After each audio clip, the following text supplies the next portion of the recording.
Welcome to ప్రజా television news బులెటిన్ల ముందుగా headlines. అసెంబ్లీలో నందమూరి బాలకృష్ణ హాట్ కామెంట్స్.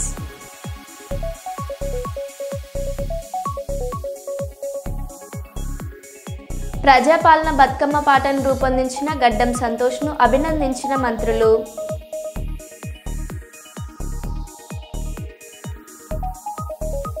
కర్ణాటకలో నేపాల్ జెన్జెట్ తరహా ఉద్యమం.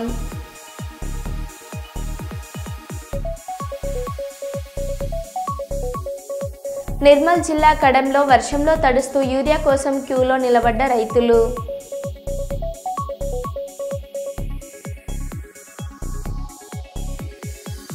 రేవంత్ రెడ్డి పెట్టిన ఫ్రీ బస్లోనే సచివాలయానికి వచ్చి రేవంత్ రెడ్డికి వ్యతిరేకంగా నినాదాలు చేస్తున్న అంగన్వాడీ టీచర్లు.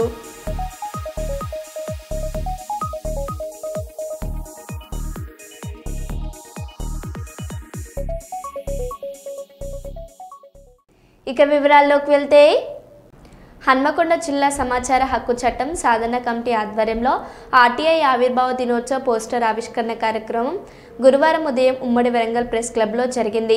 జాతీయ వ్యవస్థాపక అధ్యక్షులు డాక్టర్ చంటి ముదిరాజ్ చేతుల మీదుగా పోస్టర్ ఆవిష్కరణ జరిగింది.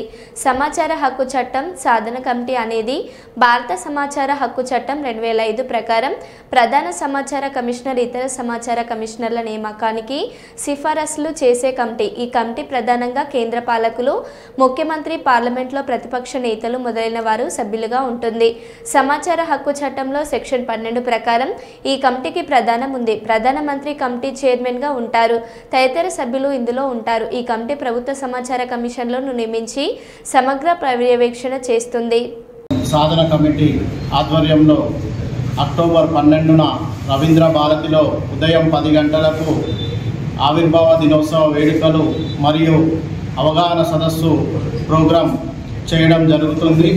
కావున ప్రతి ఒక్క ఆర్టీఐ కార్యకర్తలు ఉమ్మడి వరంగల్ జిల్లా నుంచి మరియు హన్మకొండ జిల్లా నుంచి ప్రతి ఒక్క సభ్యులు, సామాన్య పౌరులు ప్రతి ఒక్కరూ పాల్గొని ఆ యొక్క కార్యక్రమాన్ని విజయవంతం చేయవలసిందిగా కోరుతున్నాము.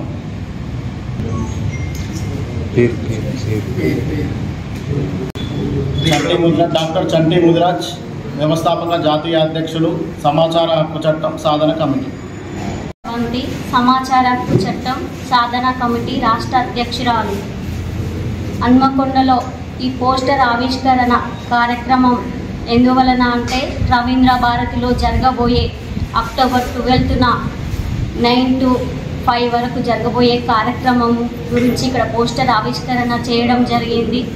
హన్మకొండ జిల్లా అధ్యక్షులు మీసల విజయ గారు, హన్మకొండ ఇన్ఛార్జు నాగరాజు గారు, హన్మకొండ ఉపాధ్యక్షులు రాజకుమార్ గారు, హన్మకొండ వర్కింగ్ ప్రెసిడెంట్ విజయసూర్య గారి ఆధ్వర్యంలో ఈ పోస్టర్ ఆవిష్కరణ చేయడం జరిగింది. మనము ఈ సాధన కమిటీ అనేది ఎందుకు నిర్మించినామంటే, ప్రతి ఒక్క సామాన్య పౌరునికి న్యాయం జరిగేలా మేము కొన్ని ఎజెండాలు పెట్టుకున్నామండి. ఉచిత విద్య, ఉచిత వైద్యం, మనకున్న రైట్స్ కానివ్వండి, సామాన్య ప్రజలకి ప్రతి ఒక్కరికి న్యాయం చేయాలని మేము ముందుకు వెళ్తున్నాం. ఈ ప్రోగ్రాంకి ఉమ్మడి వరంగల్ జిల్లాలో ప్రతి ఒక్కరు కూడా వచ్చి రవీంద్ర భారతిలో విజయవంతం చేయవలసిందిగా నేను కోరుచున్నాను. మీడియా రూపంగా ఓటుకు నోటు కేసులో A4 ముద్దాయి జైర్సలాం ముత్తయ్య సంచలన వ్యాఖ్యలు చేశారు. నేను ఓటుకు నోటు కేసులో సరెండర్ అవ్వాలని అనుకున్నాను, కానీ రేవంత్ రెడ్డి అరెస్ట్ అయ్యాక నేను సరెండర్ అయితే ఆయనను టీడీపీ పార్టీ నుంచి సస్పెండ్ చేస్తారని, అప్పుడు తన రాజకీయ జీవితం ముగుస్తుందని, రేవంత్ రెడ్డి ఏసీబీ ఆఫీస్లోనే ఆత్మహత్య చేసుకుంటానని చెప్పాడని ఆయన భార్య గీతారెడ్డి నాకు ఫోన్ చేసి తెలిపింది అని ముత్తయ్య వెల్లడించారు.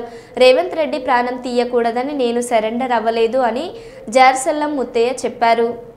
కొంతమంది నా మిత్రులు కానీ నన్ను పరోక్షంగా వ్యతిరేకించే వాళ్ళు అడుగుతున్నారు.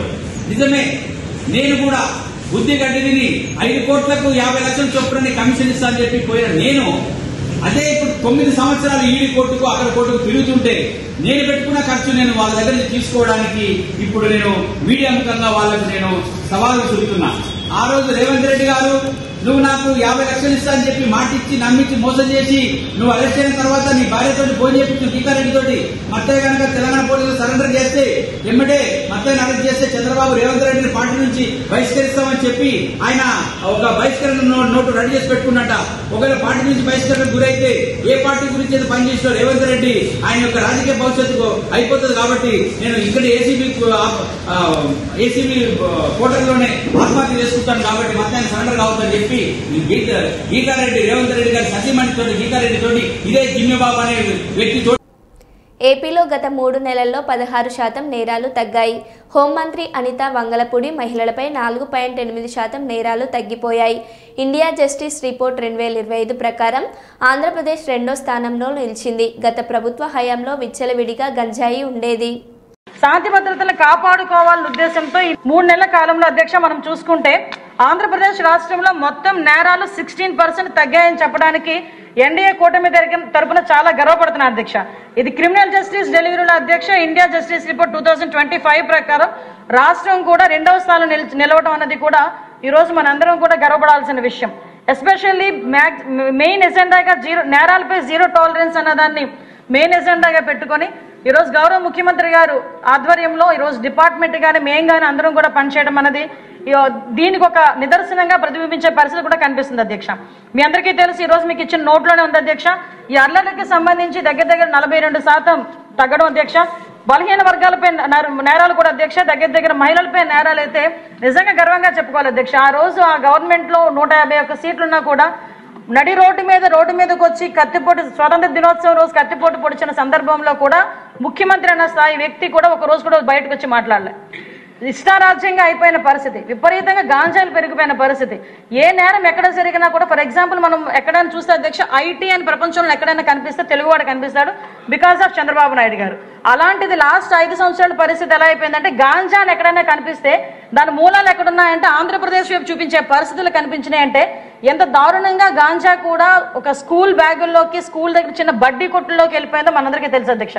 దాని నేపథ్యంలో ఆ టైంలో మహిళల మీద నేరాలు విపరీతంగా పెరిగిపోతే ఈ రోజు మన గవర్నమెంట్ వచ్చిన తర్వాత మన సీఎం గారి చిత్తశుద్ధి వల్ల ఈ రోజు మన అందరం కూడా గర్వంగా చెప్పుకునేది 4.84% మహిళల మీద నేరాలు తగ్గాయని చెప్పడానికి కూడా నేను సంతోషం వ్యక్తం చేస్తున్నాను అధ్యక్ష. కర్ణాటకలో నేపాల్ జెడ్ తరహా ఉద్యమం పోలీస్ కానిస్టేబుళ్లతో సహా అన్ని పోస్టులను భర్తీ చేయాలని నిరసనకు దిగిన వేలాది మంది విద్యార్థులు ధార్వాడ్లో రోడ్డుపై బైఠాయించిన all Karnataka students association.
Nirmal జిల్లా కడెంలో వర్షంలో తడుస్తూ యూరియా కోసం క్యూలో నిలబడ్డ రైతులు.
విదేశాల్లో నిర్వహించే బతుకమ్మ సంబరాల్లో పాల్గొనేందుకు తెలంగాణ జాగృతి అధ్యక్షురాలు కల్వకుంట్ల కవిత గారు గురువారం హైదరాబాద్ నుంచి బయలుదేరి ఢిల్లీకి వెళ్లారు.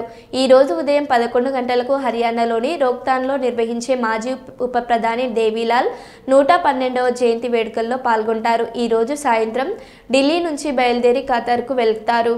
26న ఖతార్లో తెలంగాణ జాగృతి ఖతార్ శాఖ ఆధ్వర్యంలో నిర్వహించే బతుకమ్మ సంబరాల్లో పాల్గొంటారు. 27న మల్టాకు చేరుకొని తెలంగాణ జాగృతి మల్టా శాఖ నిర్వహించే బతుకమ్మ సంబరాల్లో పాల్గొంటారు.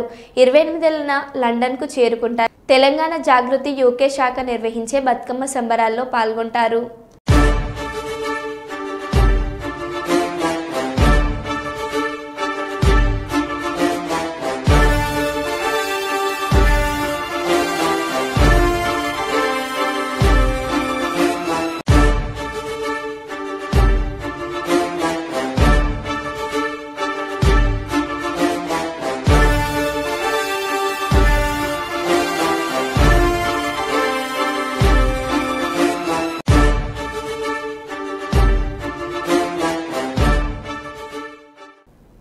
రేవంత్ రెడ్డి పెట్టిన ఫ్రీ బస్లోనే సచివాలయానికి వచ్చి రేవంత్ రెడ్డికి వ్యతిరేకంగా నినాదాలు చేస్తున్న అంగన్వాడీ టీచర్లు తమ డిమాండ్లు పరిష్కరించాలని అడిగితే అరెస్ట్ చేస్తారా అంటూ ఆగ్రహం. సచివాలయం ముట్టడికి దాదాపు బస్లోనే వస్తున్న అంగన్వాడీ టీచర్లను అదే బస్లో పోలీస్ స్టేషన్కు తరలిస్తున్న పోలీసులు.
చిత్తూరు జిల్లాలో సాయం కోసం వచ్చిన మహిళపై కానిస్టేబుల్ అఘాయిత్యం.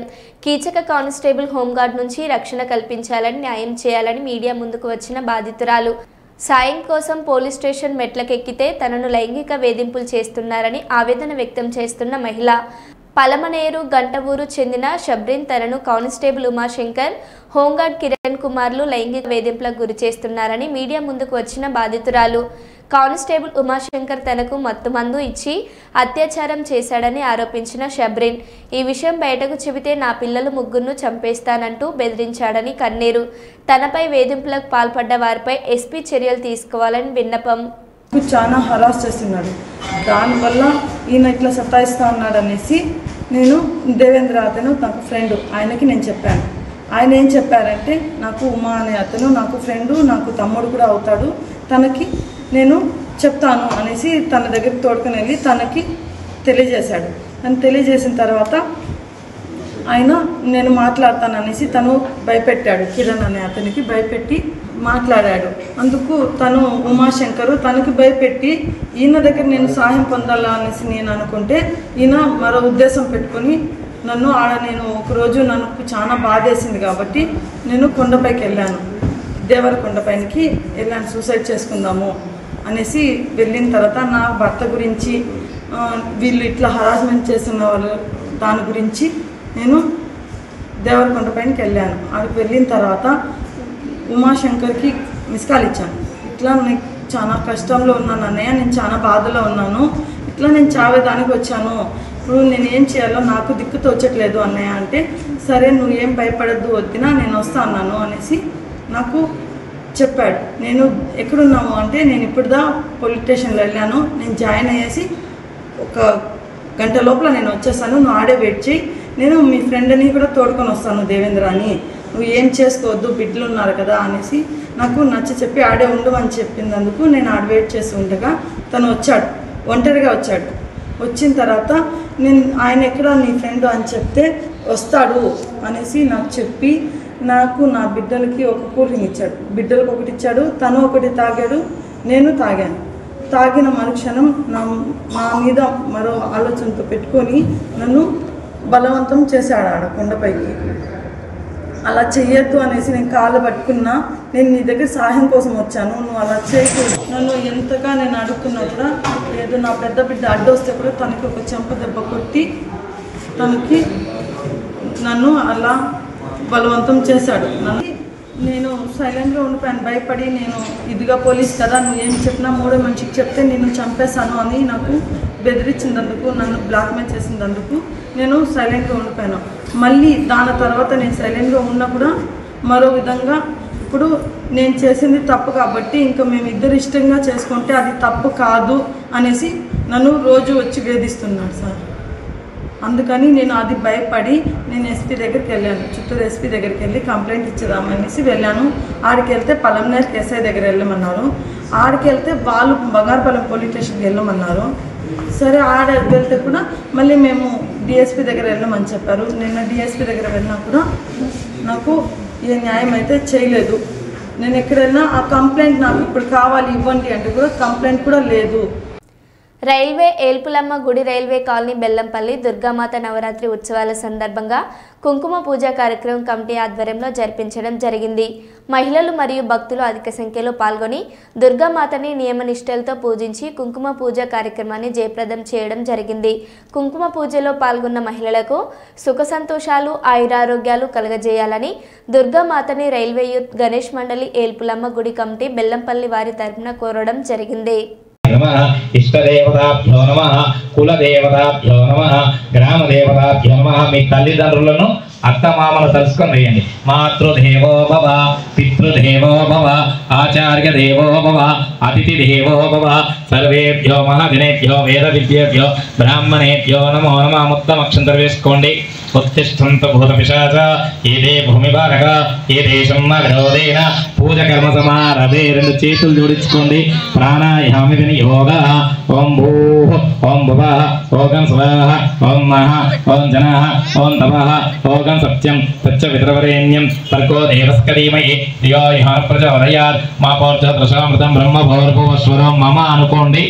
उपात समस्त दुर्दक्षयद्वार श्री परमेश्वरमुद्दिश्य श्री परमेश्वर प्रीत्यर्थं शिवे शोभन मुहूर्ते अध्यभ्रांत्य प्रारार्थे श्री श्वेतवराह कल्पे वैवस्वन्मन्त्रे कलियुगे प्रथमपादे जिम्बोर्दिवे वर्तवर्षे वर्तखण्डे मेरोर्दिक्षन्दिग्भागे श्रीशैलस्य ईशान्य वायुव्य गोदावर्योर्मध्यप्रदेशे समस्त देवता ब्राह्मण हरिहर गुरुचरणसन्निधौ अस्मिन् वर्तमान व्यवहारिक चान्द्रमानेन स्वस्ति श्री विश्ववसनाम संवत्सर दक्षिणायने त्रतौ आश्वेज मासे शुक्लपक्षयुक्तेन पंचम्यादितो वस्तुवाः भृगुवासरे शुभवासरे शुभनक्षत्रे शुभदिने एवं नमः.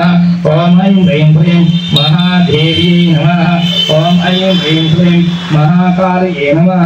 ओम ऐं ह्रीं ह्रीं महादेव्यै नमः. ओम प्रकृत्यै नमः. ओम विकृत्यै नमः. ओम विद्याय नमः. ओम सर्वभूत हितप्रदाय नमः. ओम श्रद्धाय नमः. ओम विभवत्यै नमः. ओम आदित्ये नमः. ओम सुरभ्ये नमः. ओम परमात्मिकाय नमः. ओम स्वजाय नमः. ओम पद्मलयाय नमः. ओम पद्माय नमः. ओम सुचाय नमः. ओम स्वाहाय नमः. ओम स्वधाय नमः. ओम सुधाय नमः. ఓం ధన్యాయ నమః ఓం హిరణ్మాయ నమః ఓం లక్ష్మీయే నమః ఓం నిత్యపుష్టాయ నమః ఓం విభవర్యే నమః ఓం ఆదిత్యే నమః ఓం దీప్తే నమః ఓం దీప్తియే నమః ఓం వసుధారిణ్యే నమః ఓం వసుధారిణ్యే నమః ఓం కమలాయ నమః ఓం కామకరోధ సంభవాయ నమః ఓం అనుగ్రహపదాయ నమః ఓం బుద్ధాయ నమః ఓం అరివల్ల. అనంతపురం జిల్లా సింగనామల వైఎస్ఆర్సీపీ ఇన్ఛార్జ్ మాజీ మంత్రి సాకే శైలజానాథ్ చంద్రబాబు నాయుడు తన వర్గ ప్రయోజనాలను కాపాడుకోవాలనే తప్ప విచక్షణతో వ్యవహరించడం లేదు. కులమతాలకు అతీతంగా వైద్య విద్య దేశంలో అందరికీ అందుబాటులో ఉండాలని కేబినెట్ తీర్మానం చేసింది. కానీ చంద్రబాబు మాత్రం ప్రభుత్వ మెడికల్ కాలేజీలను అప్పనంగా అమ్మేసి పనిచేస్తున్నాడు. కూటమి ప్రభుత్వం ఈ నిర్ణయాన్ని వెనక్కి తీసుకోవాలి, లేదా మా ప్రభుత్వం అధికారంలోకి రాగానే ఆ పని చేస్తుంది. చెయ్యాలి, తద్వారా ఏ విధంగా మీ యొక్క వర్గ ప్రయోజనాలని కాపాడుకోవాలి అనే దృక్పథం తప్ప మంచి చెడు గురించి ఆలోచించడానికి కానీ యుక్తాయుక్త విచక్షణ జ్ఞానాన్ని కానీ మీరు ఉపయోగించడం లేదని చెప్పడానికి నేను బాధపడతా ఉన్నా. మీరు సీనియర్లు రాజకీయాల్లో ప్రతి మెడికల్ కాలేజీ సీటు పైన 1,50,00,000 రూపాయలు ఖర్చు పెట్టి భారతదేశాన్ని వైద్య రంగంలో సస్టైనబిలిటీగా పెడుతూ అత్యాధునిక వైద్యం అందరికీ అందుబాటులోకి తెస్తూ అసలుకి ఈ ప్రపంచంలోనే ఆరోగ్యానికి ఇది ఒక ఐకాన్గా నిలబడుతుంది. తద్వారా వివిధ దేశాల నుంచి కూడా ఈ దేశానికి ఆరోగ్యం కోసం వస్తారు. తద్వారా కూడా భారత ప్రభుత్వానికి భారతదేశానికి మానిటరీ బెనిఫిట్ ఉంటుంది అని చెప్తూనే అసలుకి మీకు అర్థం కాదు ఒకటే, మీరు ఇవన్నీ చూడరు. ఎందుకంటే మీకు అట్లా దృష్టి ఉండదు మీ దగ్గర. మా దగ్గర చిన్నప్పుడు చూసేవాళ్ళం, అయ్యో దగ్గర అడ్డం కట్టేవాళ్ళు, కంటికి కనిపిస్తుంది ట్యూబులర్ విజన్ లాగా. ఇంకేం మాట్లాడడానికి లేదు అక్కడ. బాబు గారు మీరు ట్యూబులర్ విజన్లో పడిపోతా ఉన్నారు.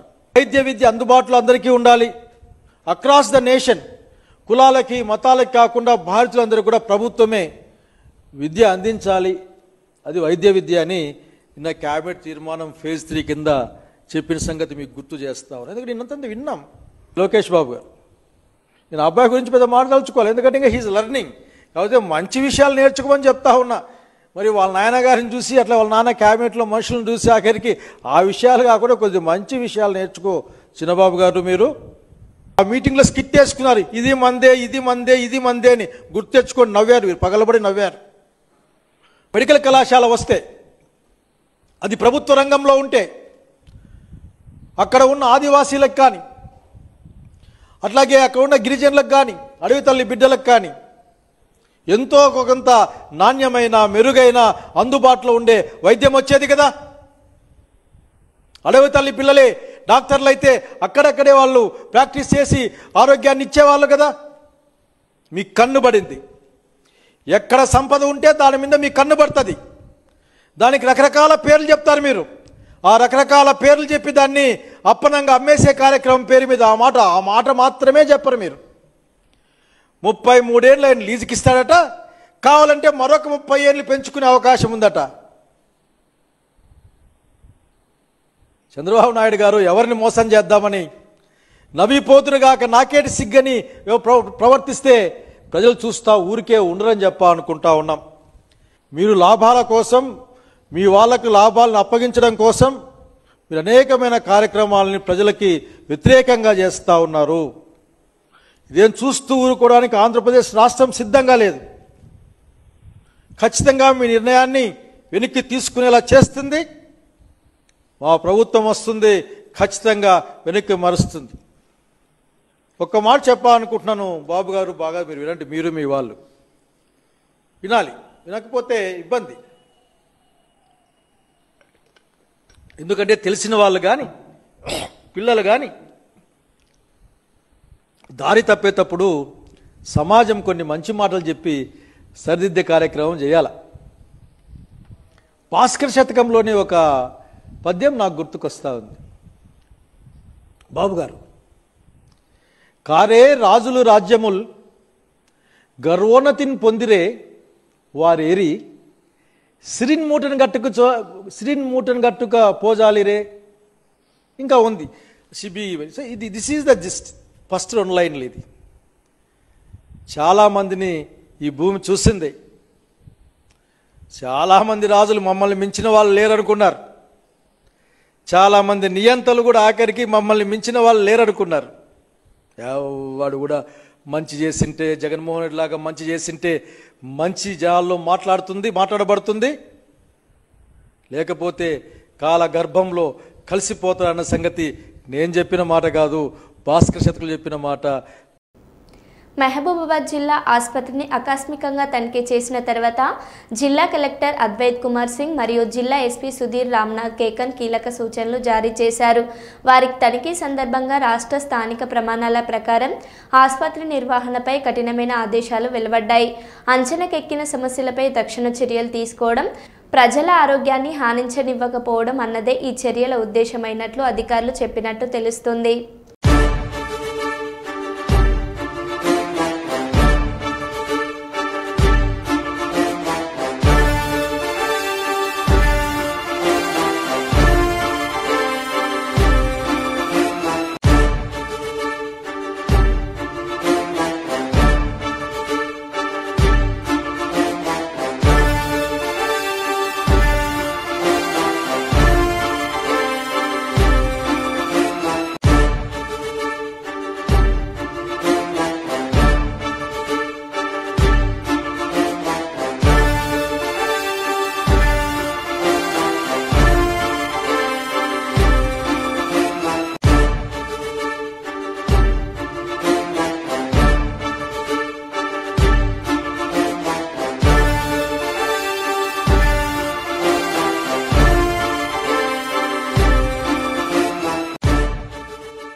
మరో బులెటిన్లో మళ్ళీ కలుద్దాం. Stay tuned.